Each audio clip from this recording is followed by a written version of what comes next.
नमस्कार दोस्तों, स्वागत करता हूँ अपनी YouTube चैनल लर्न यूनिक पे। आज के वीडियो में हम बात करेंगे how to write MTech thesis. हमारे एक व्यूअर ने कमेंट किया था कि उनको इसके बारे में डिटेल में वीडियो चाहिए, तो ये वीडियो उनके लिए है। और अगर आप भी एमटेक कर रहे हो, थीसिस लिखना चाह रहे हो, तो ये वीडियो आपके लिए भी हेल्पफुल रहने वाला है। आज के वीडियो में हम बात करेंगे कि थीसिस लिखने से पहले कौन कौन सी चीज़ों के बारे में ध्यान रखना चाहिए और कौन कौन से डेटा को कलेक्ट करना ज़रूरी रहता है। दूसरे वीडियो में हम बात करेंगे कि कैसे माइक्रोसॉफ्ट वर्ड का यूज़ करके हम अपने थीसिस को फॉर्मेटिंग अच्छे से कर सकते हैं और पूरा थीसिस कैसे लिखना है वो मैं बताने वाला हूँ। तो चलिए शुरू करते हैं आज का वीडियो। सबसे पहले हम इसको स्टेप बाय स्टेप में डिवाइड करेंगे जिससे आपको आसानी हो इसको समझने में। तो ये है हमारा step by step guide to writing an MTech thesis. तो सबसे पहले पहला टॉपिक होता है कि चूज़ अ टॉपिक। जो चूज़ अ टॉपिक का मैंने डिटेल में एक वीडियो बना रखा है, आई बटन पे आप जाके देख सकते हैं। तो एक अच्छा सा टॉपिक अगर आपको मिल गया है आपकी स्टडी के लिए, आपके रिसर्च के लिए, तो उसके बाद आपको दूसरा स्टेप फॉलो करना है जिसमें आपको लिटरेचर रिव्यू को कंडक्ट करना है। जिसमें आपने जो टॉपिक चूज़ किया है उसके रिगार्डिंग, उसके रेफरेंस के थ्रू जो भी आपको लिटरेचर रिव्यू मिल रहे हैं, कैसे कैसे रिसर्च पेपर्स मिल रहे हैं, उसको आप डाउनलोड कीजिए और उसमें आइडेंटिफाई कीजिए कि रिसर्च गैप कौन सी है जिससे आपको अपनी स्टडी के लिए स्कोप मिले। उसके बाद आप तीसरा स्टेप फॉलो कर सकते हैं जिसमें रिगार्डिंग लिटरेचर रिव्यू, जो भी आपने रिसर्च किया है उसके अंदर आपने जो गैप फाइंड किया है उसके हिसाब से आप रिसर्च के क्वेश्चन प्रिपेयर कीजिए और एक हाइपोथेसिस बनाइए जिसमें आप एज्यूम कर सकते हैं कुछ भी कि आपके पर्टिकुलर टॉपिक के रिगार्डिंग क्या क्या रिसर्च गैप रही है और आप उसको कैसे फुलफिल करने वाले हो। जिसमें आप अच्छे अच्छे रिसर्च क्वेश्चन क्रिएट कर सकते हैं जिसके बारे में आप आगे जाके इन्वेस्टिगेट करेंगे। तो ये तीन टॉपिक आपको समझ में आ गए, तीन स्टेप आपको समझ में आ गए। जिसके बाद हम चलेंगे फोर्थ स्टेप के ऊपर जिसमें होगा प्लान योर मेथोडोलॉजी। एक अच्छा सा थीसिस लिखने के लिए प्लानिंग नेसेसरी है दोस्तों, जिसमें क्या प्लान करना रहेगा कि उसकी मेथोडोलॉजी प्लान करनी रहेगी जिसमें आप कैसे डेटा कलेक्ट करने वाले हो, आपकी डेटा कलेक्शन की टेक्निक क्या रहेगी, एनालिसिस की मेथड क्या रहेगी, और जो भी आपने क्वेश्चन रिसर्च क्वेश्चन तैयार किए हैं तो उसको हम आंसर कैसे करने वाले हैं। तो उसके बाद आ जाता है हमारा 5 स्टेप जिसमें है कलेक्ट डेटा। डेटा आपको कैसा कलेक्ट करना है दोस्तों, जब आपने अपनी मेथोडोलॉजी प्लान की है उसके रिगार्डिंग आपको डेटा कलेक्ट करना रहेगा जिसमें अगर आपके टॉपिक के रिगार्डिंग कोई एक्सपेरिमेंट हो गया, सर्वे हो गया, इंटरव्यू है, या कोई अदर टेक्निक्स आपने यूज़ करी है आपकी मेथोडोलॉजी प्लान करने में, तो वो आपकी डिपेंड करती है कि आपका फील्ड ऑफ स्टडी कौन सा है। मेरा कैड कैम था तो मेरे कैड कैम के हिसाब से मैंने मेथोडोलॉजी प्लान करी थी। अगर आपका थर्मल है, प्रोडक्शन है, तो उसके रिगार्डिंग आप अपनी मेथोडोलॉजी प्लान कर सकते हो। तो उसके रिगार्डिंग जो भी अगर आपको एक्सपेरिमेंट करना है, सर्वेस करना है, तो उसके हिसाब से आप डेटा कलेक्ट करेंगे। डेटा कलेक्शन हो जाए एक बार, उसके बाद आपको उस डेटा को एनालाइज करना है कि जो भी आपने डेटा कलेक्ट किया है उससे क्या कंक्लूजन निकल रहा है। जो आपका डेटा हो गया है कलेक्ट सर्वे से या एक्सपेरिमेंट से या इंटरव्यू से, तो उसके रिगार्डिंग कंक्लूजन क्या निकल रहा है जो आपकी फाइंडिंग्स में आपको हेल्प करने वाला है। वो एक बार एक डेटा एनालाइज हो जाए उसके बाद आपको एक प्रॉपर डेटा कलेक्ट करना रहेगा जो आपका फाइनल डेटा रहेगा जो थीसिस में लिखने का होगा। तो उसके बाद का स्टेप की बात करें दोस्तों, तो उसके बाद आपको सीधे ही थीसिस को लिखने बैठना है। एक बार डेटा एनालाइज हो जाए, कंक्लूजन आपका ड्रॉ हो जाए, उसके बाद आप थीसिस लिखना शुरू कर सकते हैं। और थीसिस लिखने के लिए सबसे पहली चीज़ है कि थीसिस के अंदर हमारे कौन कौन से चैप्टर्स रहेंगे। कि इंट्रोडक्शन चैप्टर रहेगा, लिटरेचर रिव्यू रहेगा, मेथोडोलॉजी रहेगा, उसके रिजल्ट्स रहेंगे, डिस्कशन रहेगा और लास्ट में कंक्लूजन रहेगा।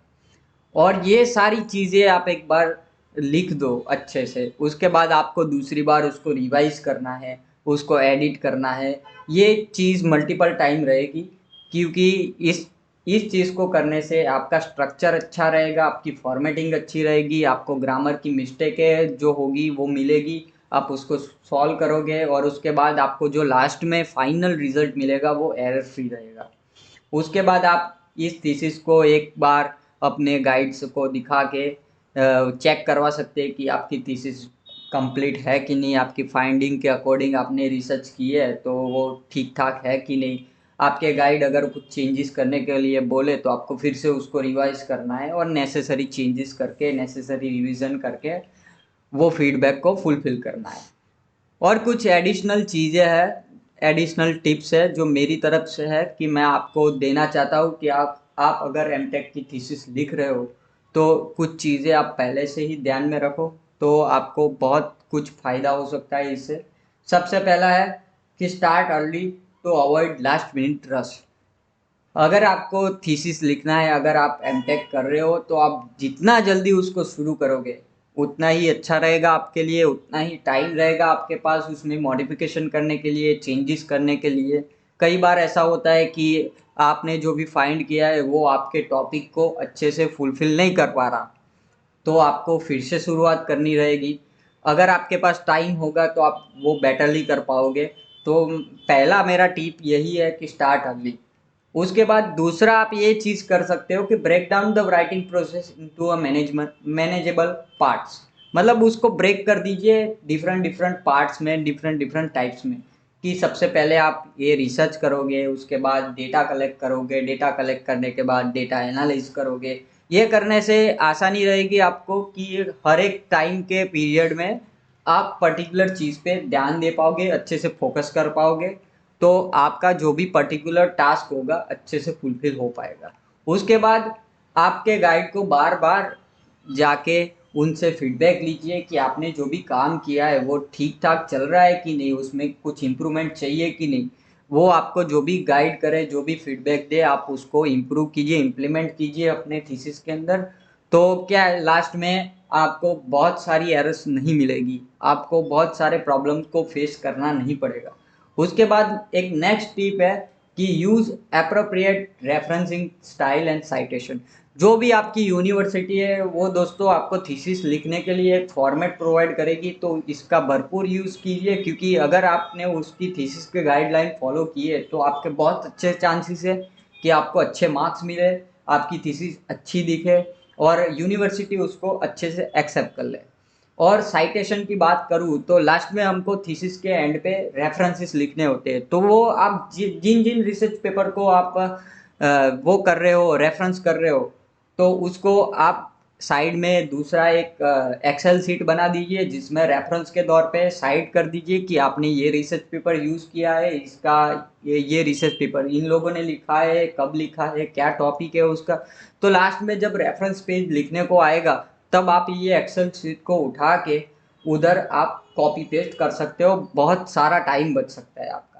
जिसमें सबसे ज़्यादा थीसिस लिखने में एमएस वर्ड यूज़ होता है, क्योंकि उसमें फॉर्मेटिंग बहुत अच्छे से होता है। आपको अगर कोई और सॉफ्टवेयर अच्छे से आता है तो आप वो भी यूज़ कर सकते हैं।